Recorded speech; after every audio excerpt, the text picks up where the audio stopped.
తెలంగాణ జాతీయ జయశంకర్ సార్కు జయశంకర్ సార్కు సాధిస్తాం జయశంకర్ సార్ ఆశయాలను సాధిస్తాం జయశంకర్ సార్ ఆశయాలను తెలంగాణ జాతీయ జయశంకర్ సార్.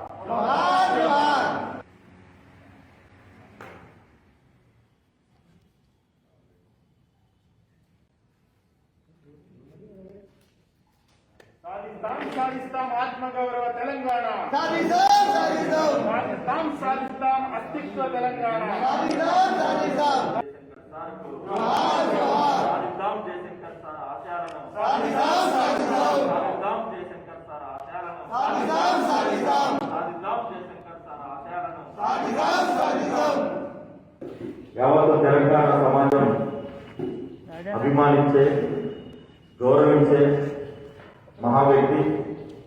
మరి తెలంగాణ రాష్ట్ర సాధన ఉద్యమంలో అత్యంత కీలక పాత్ర పోషించి తెలంగాణ సమాజంలో తెలంగాణ భావజాలాన్ని వ్యాప్తి చేయడానికి విశేషంగా కృషి చేసిన మేధావి.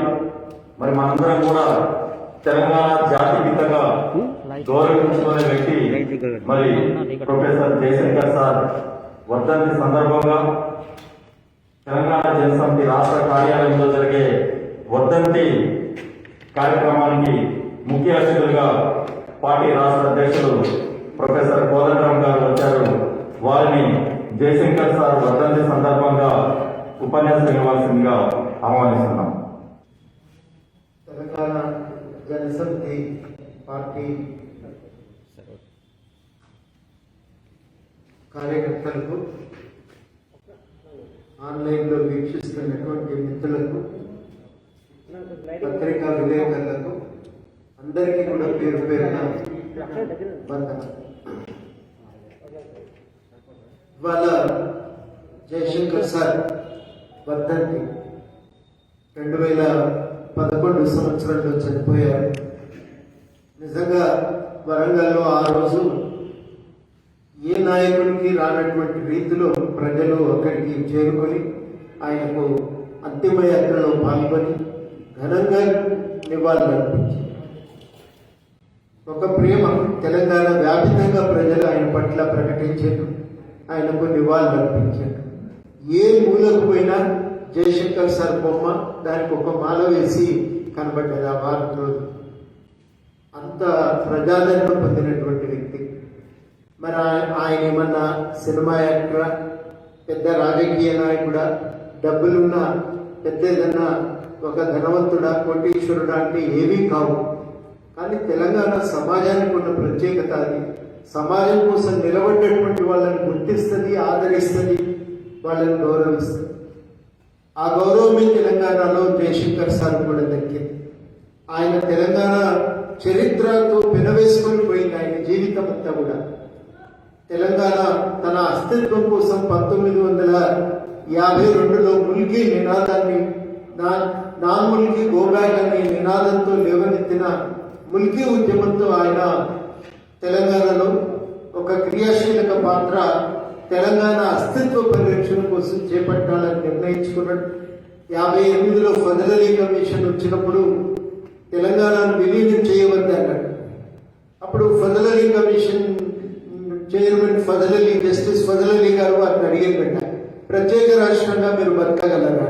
అడుక్కతినైనా బతుకుతాం కానీ ఆంధ్ర పాలకులతో మాకు కుదరదు అని చెప్పి వాళ్ళు గంటాపదంతా అందరూ ఒకేసారి ముక్తగడ్డంతో సమాధానం చెప్తే ఆయన నవ్వి, మీరు చిన్నపిల్లలు బాగానే ఆలోచించి మాట్లాడుతున్నారే అని అన్నాయట. అట్లా ఒక పట్టుదలతో నిలబడ్డాడు ఆయన. ఆ పట్టుదలతో నిలబడి తెలంగాణ రాష్ట్రం కోసం ఇంకా పోరాటం చేయాల్సిందే. ఉమ్మడి రాష్ట్రం ఏర్పడిన రోజు నిజంగా ఆంధ్ర ప్రాంత నాయకులు, పాలకులు తెలంగాణ పైన ఒక దండయాత్ర చేసినట్టుగానే వచ్చిండ్రు అని సమైక్యవాదాన్ని అంగీకరించిన తెలంగాణ వాళ్ళు కూడా చెప్పారు ఈ మాట.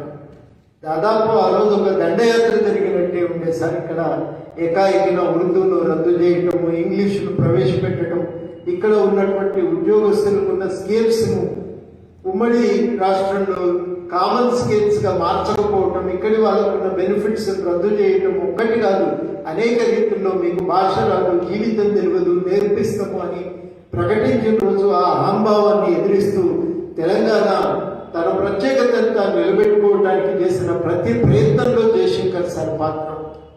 అటు తర్వాత ప్రత్యేక రాష్ట్ర ఉద్యమం పెళ్ళుబికినప్పుడు ఒక విద్యావంతుడిగా తెలంగాణకు ఒక మార్గనిర్దేశన చేయాలని బాధ్యత ఎంచుకున్నాడు.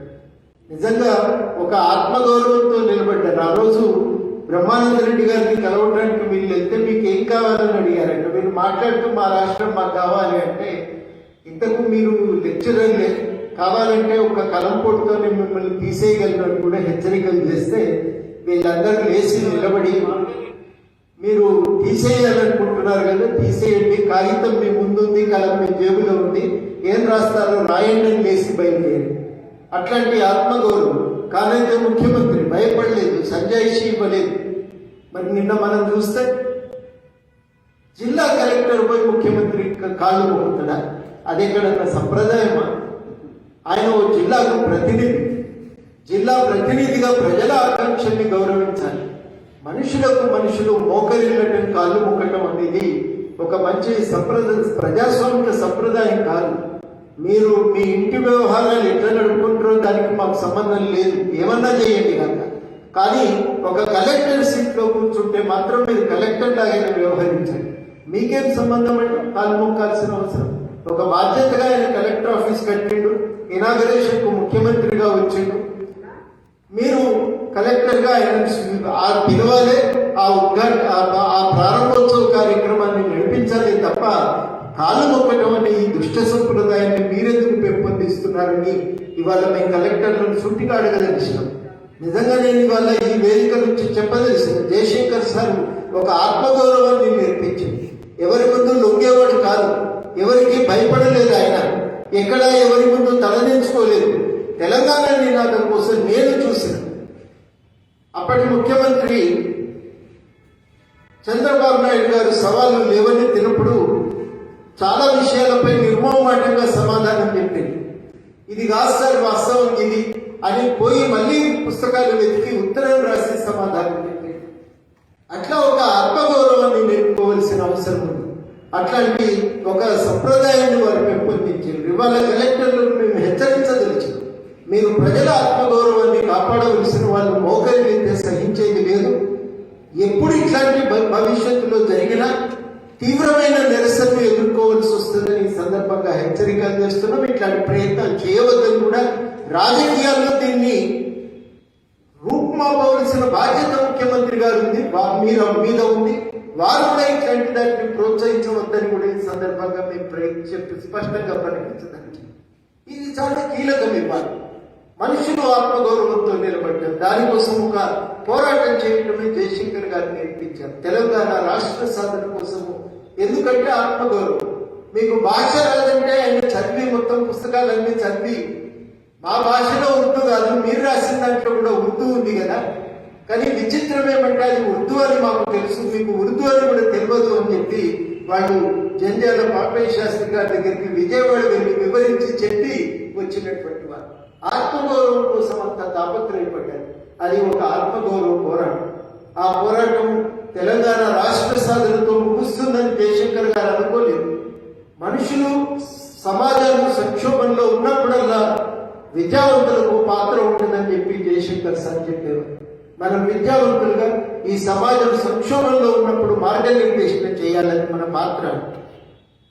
మౌనంగా అధికారాన్ని అంగీకరించడం కాదు, పాదాక్రాంతులకు వాళ్ళ ముందు లొంగిపోవటం కాదు, మనం సమాజానికి అవసరమైనప్పుడు నిలబడి ఆ సమాజాన్ని చైతన్యవంతులను చేయాలి, మార్గనిర్దేశన చేయాలి. అది విద్యావంతులుగా మన పాత్ర అని జయశంకర్ గారు అన్నారు. ఇవాళ ఆ పాత్రను నిర్వర్తించవలసిన అవసరం ఉంది. వారు చెప్పారు, తెలంగాణ వచ్చిన తర్వాత తెలంగాణ అభివృద్ధి కోసం కూడా ఇదే పాత్ర మేము నిర్వర్తించాలి.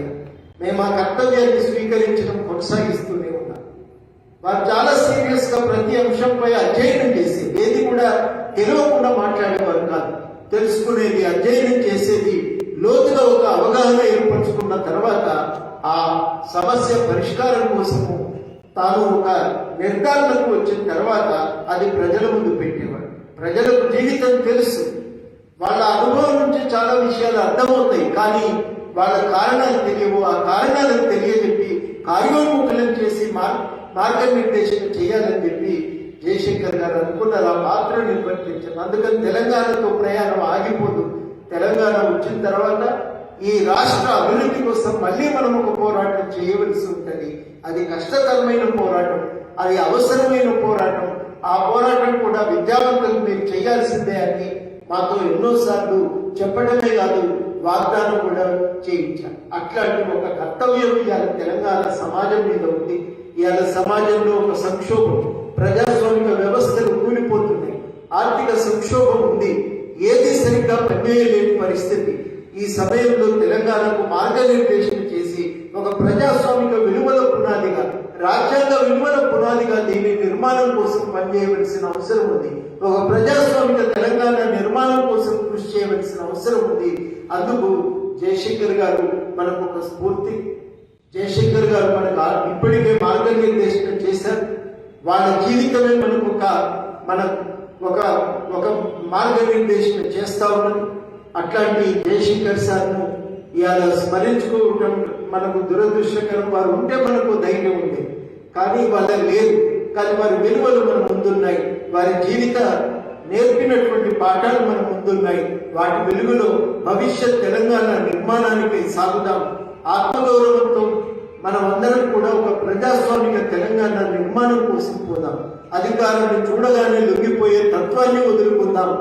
అందరం ఐక్యంగా నిలబడదాం, ప్రశ్నిద్దాం, న్యాయాన్ని సాధించుకుందాం, ఒక ప్రజాస్వామిక తెలంగాణ నిర్మించుకుందామని సందర్భంగా మీ అందరికీ పిలుపునిస్తూ మరొకసారి జోహార్ ప్రొఫెసర్ జయశంకర్ సార్కి, జోహార్ ప్రొఫెసర్ జయశంకర్ సార్కి, జోహార్ ప్రొఫెసర్ జయశంకర్.